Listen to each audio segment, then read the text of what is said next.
Have you ever noticed how some people treat you better after you stop trying to be understood? That isn't coincidence. That's the rule. Manipulators don't respect effort. They respect leverage. As long as you stay, explain, negotiate, or hope they'll finally get it, they read one thing clearly: you are still available. Availability is not virtue to a manipulator. It's permission. Think of it like a door with no lock. You can paint it, polish it, explain why it should be closed. But as long as it opens, people will walk through it. Manipulators operate the same way. They don't cross boundaries because they misunderstand them. They cross boundaries because nothing happens when they do. You might notice a pattern. When you're patient, they push. When you're forgiving, they test. When you're understanding, they take. And the more you tolerate, the less seriously you're taken. This is the part people don't like to admit. Manipulators often treat you worse the more grace you give them. Not because grace is weakness, but because they measure strength by consequence. Imagine a chessboard where one piece never leaves the board, no matter how it's attacked. At first it's useful, then it's ignored. Eventually it's exploited, not out of cruelty but efficiency. Manipulators don't wake up asking who to respect. They ask who is still standing when pressure is applied, and pressure reveals everything.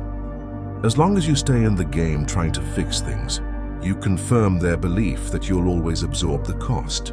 Walking away is the first moment that belief breaks, because distance does what words never can. It introduces risk. When you walk away, you remove predictability. When you disappear, you remove access. When you stop responding, you remove the feedback they rely on to adjust their behavior. That's when respect starts. Not because they suddenly value you, but because they no longer control you. In the next chapter, we'll break down why manipulators confuse tolerance for weakness, and why staying longer never earns respect. It delays it.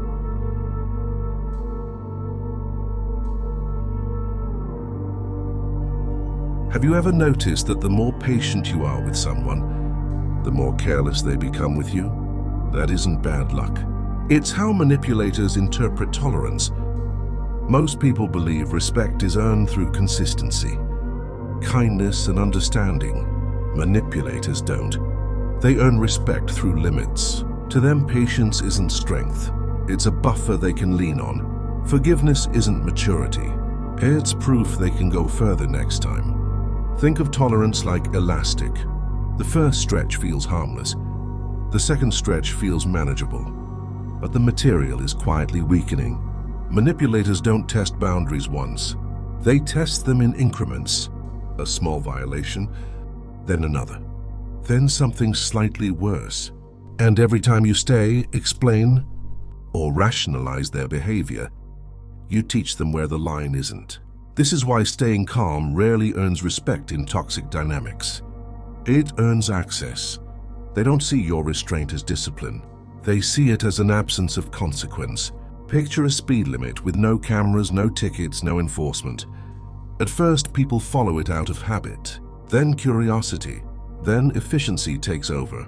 Not because people are evil, but because systems without consequence invite exploitation. Manipulators think in systems. They watch what you tolerate. They notice how fast you recover. They observe whether discomfort ever costs them anything. If it doesn't, respect erodes. This is the brutal truth. Every time you absorb damage to keep the peace, you pay with authority. And the longer you stay hoping respect will appear, the more expensive it becomes to leave. Because by then, they've built a version of you in their mind. One that bends, explains, forgives, and remains. Walking away shatters that model, not emotionally, structurally, because it introduces something manipulators don't negotiate with: loss.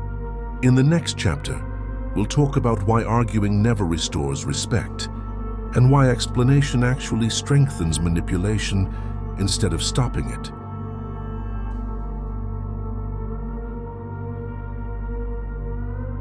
Have you ever noticed that the more you explain yourself to a manipulator, the less seriously they take you. That's not because you're unclear.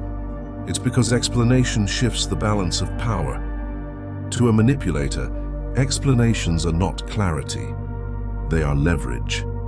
When you explain, you reveal priorities. When you defend yourself, you expose pressure points. When you justify your boundaries, you turn them into negotiations. Think of explanation like showing your hand in a card game. You might believe you're being fair. They believe you're being careless. Manipulators don't listen to explanations to understand you. They listen to map you. They notice what makes you emotional, what you rush to clarify, what accusations make you uncomfortable. Every sentence you offer becomes data.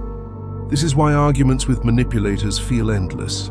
They aren't trying to resolve anything. They're trying to extract information.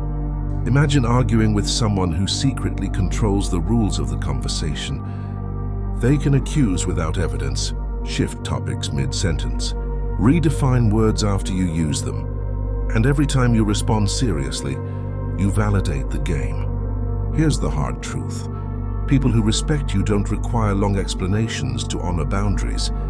If someone only respects your limits after you deliver a thesis, they don't respect you. They're assessing cost. Explanation delays consequence. And manipulators thrive in delay. Walking away ends the negotiation entirely. No clarification. No final statement. No closing argument. And that's exactly why it works. Because silence doesn't give them material to twist. Distance doesn't give them angles to attack. Absence doesn't give them anything to study. The moment you stop explaining, the dynamic changes. They lose information, they lose feedback, they lose control, and only then does respect begin to form. Not because they agree with you, but because they can no longer maneuver around you. In the next chapter, we'll break down why manipulators only change their behavior after access is removed, not after understanding is achieved.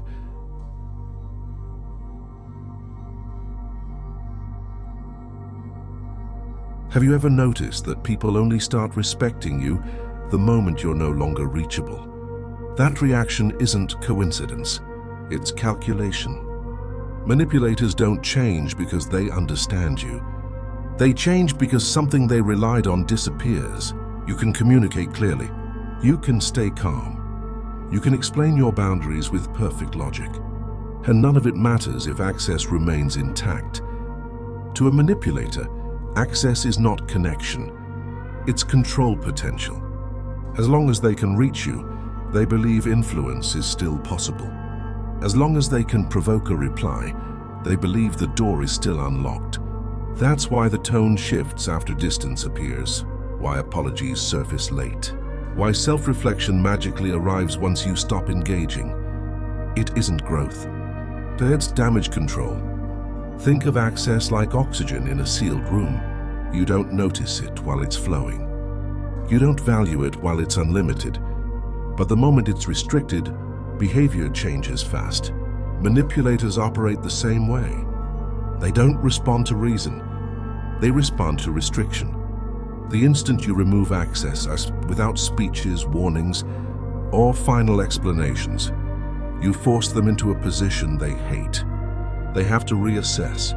Can I still influence this person? Can I still get information? Did I push too far this time? This is the first moment respect becomes possible. Not because they suddenly care, but because the system they were exploiting no longer works.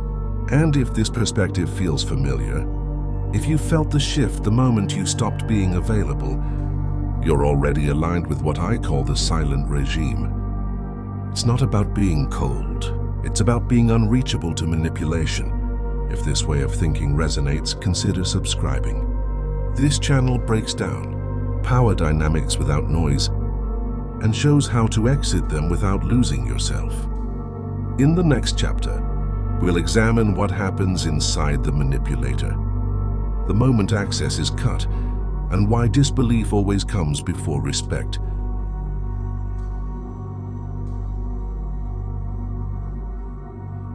Have you ever noticed that manipulators don't take your silence seriously at first. That's not confidence, it's denial. When you walk away cleanly, the first thing they feel isn't respect, it's disbelief.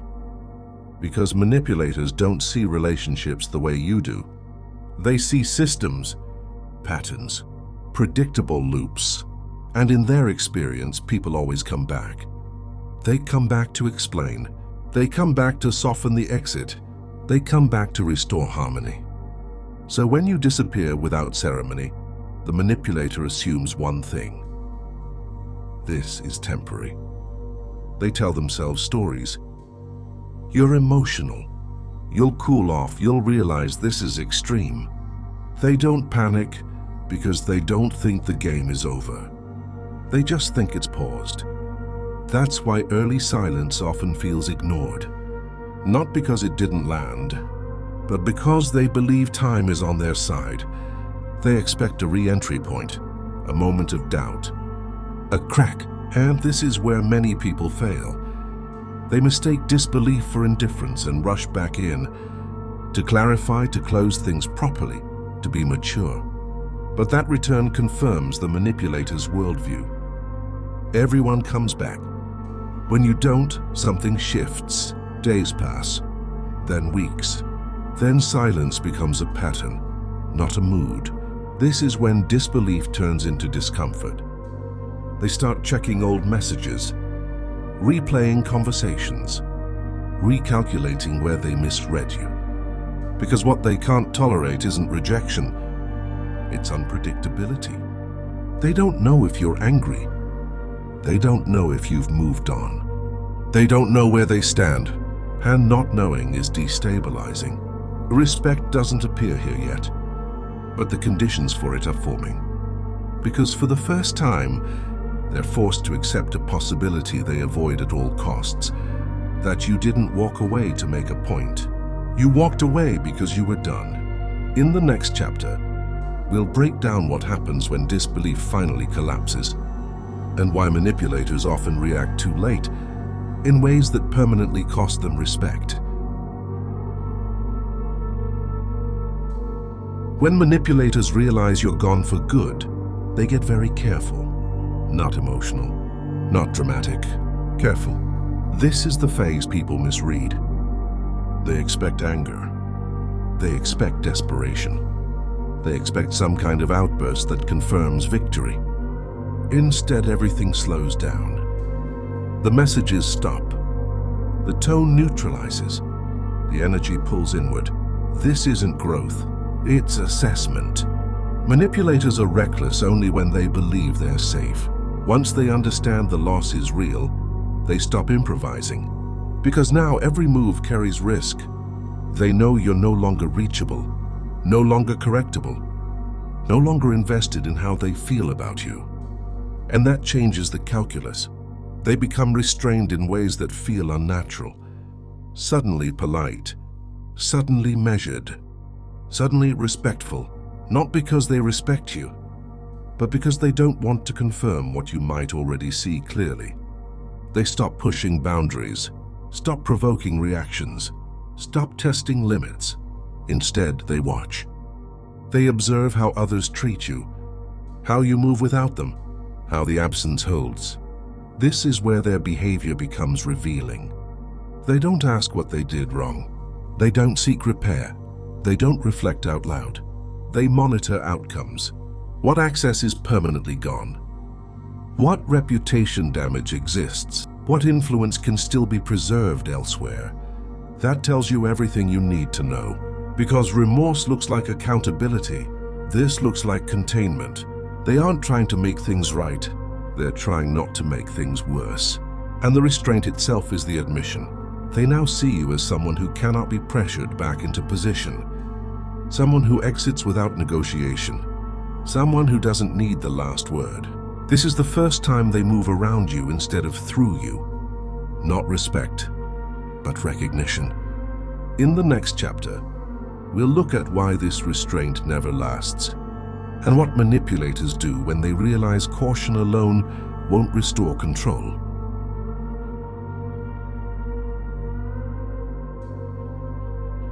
Careful behavior doesn't last when control is gone. That restraint you see after they realize the loss is real, it's temporary, because caution is not who manipulators are. It's something they perform when risk is high. At first, they stay controlled, measured, almost respectful.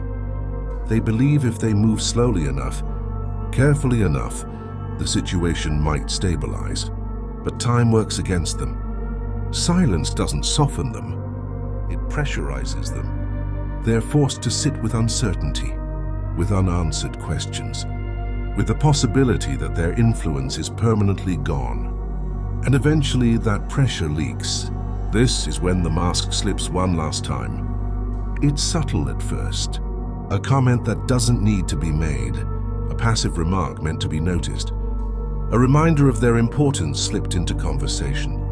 They aren't reaching out to reconnect. They're checking whether any reaction is still possible. Because manipulators can tolerate loss, they cannot tolerate irrelevance. When nothing comes back, restraint fractures. They show irritation they were hiding, resentment they thought was contained, contempt they believed they'd buried. This isn't accidental. It's the moment where their internal narrative collides with reality. They want confirmation that they still matter, that their absence still registers, that their words still land somewhere. And when they don't, the truth becomes unavoidable. They didn't just lose you. They lost the role they occupied in your life. This final slip is revealing because it exposes intent. If they truly respected you, restraint would turn into reflection. If they truly cared, silence would be honored. Instead, they test. And that test tells you everything. Because the last move a manipulator makes is never about repair. It's about control checking. In the next chapter, we'll examine what happens when even this final test fails, and why manipulators begin quietly rewriting their own identity once the door stays closed.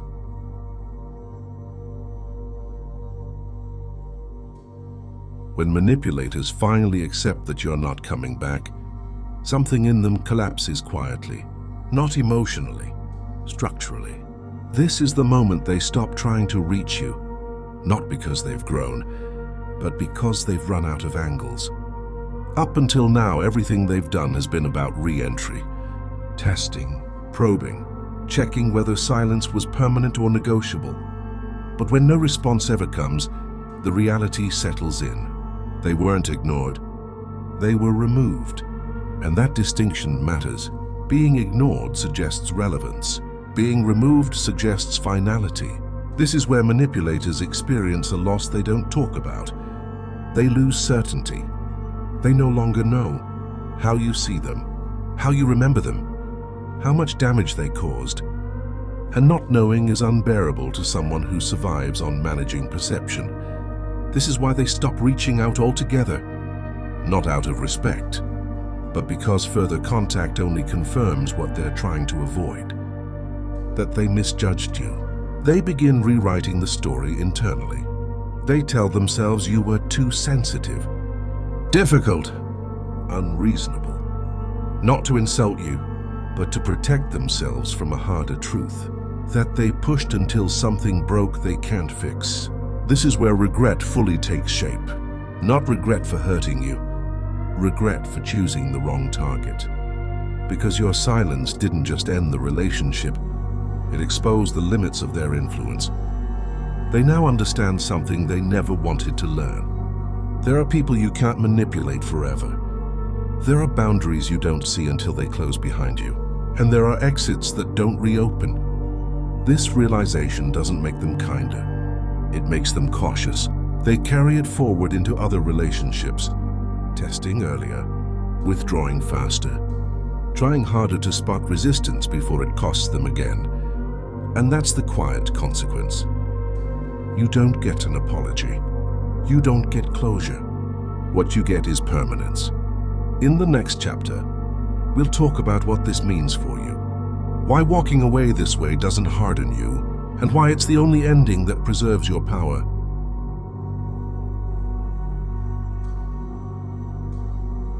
When you walk away without explaining yourself, something unexpected happens. You start to feel clear again. Not relieved, not euphoric, clear. For a long time, manipulation keeps you mentally occupied. You replay conversations. You rehearse explanations. You anticipate reactions that never actually help. Your mind stays busy because the dynamic is unfinished.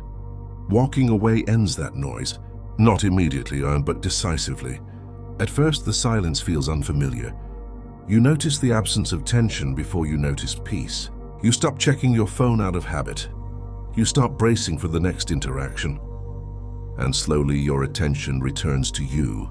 This is the part people don't talk about enough. Leaving this way doesn't make you cold. It makes you undistracted. You stop managing someone else's emotions. You stop editing yourself mid-thought. You stop carrying conversations that only existed to maintain balance. Your energy stops leaking. You begin to recognize how much of your time was spent reacting instead of choosing. And with that recognition comes something solid. Self-trust. Not the loud kind. The quiet kind that doesn't argue with itself. You no longer wonder if you overreacted. You no longer debate whether your boundaries were too much. You no longer feel the need to justify why you left. Because clarity replaces doubt. Walking away without drama forces you to stand on your own judgment. And that's where your power stabilizes. You don't leave with the story to defend. You don't leave with enemies to monitor. You don't leave waiting for validation. You leave complete. That completeness is what manipulators never had and never expected you to find. In the final chapter, we'll bring everything together. Why walking away this way isn't avoidance, why it doesn't close doors you need, and why it becomes a permanent advantage in every relationship that follows.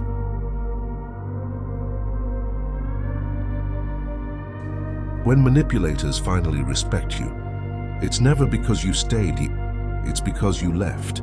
That's the part most people struggle to accept. We're taught that respect comes from communication, from patience, from giving people chances to do better. But manipulators don't operate on those rules. They don't respect consistency. They don't respect loyalty. They don't respect effort. They respect finality. Walking away without drama delivers something no argument ever could. A permanent consequence. Not punishment. Not revenge. Closure without their participation. This is why walking away works where everything else fails. You don't give them a version of events to debate. You don't give them words to twist. You don't give them emotion to reframe. You remove yourself from the equation entirely. And once you do that, something irreversible happens. They lose the ability to define you. They can't label you weak. They can't label you irrational. They can't label you cruel. Because you didn't fight. You didn't explain. You didn't stay. You exited cleanly. That kind of exit changes how they remember you, and more importantly, how they measure others afterward. You become the example they didn't plan for. The one who didn't beg for understanding. The one who didn't need closure. The one who didn't play until the end. And for you, the result is simple. You don't carry resentment. You don't carry unfinished conversations. You don't carry the weight of being misunderstood. You carry self-respect intact. Walking away this way doesn't harden you. It clarifies you. It teaches you what behavior to tolerate, what patterns to exit early, and what silence is worth keeping. This is why manipulators only respect you when you walk away. Not because they suddenly change, but because they finally understand something they ignored before. You were never dependent on them. You were just present. And once that presence is gone, the game ends. That's not avoidance, that's mastery. And that's the lesson they never forget.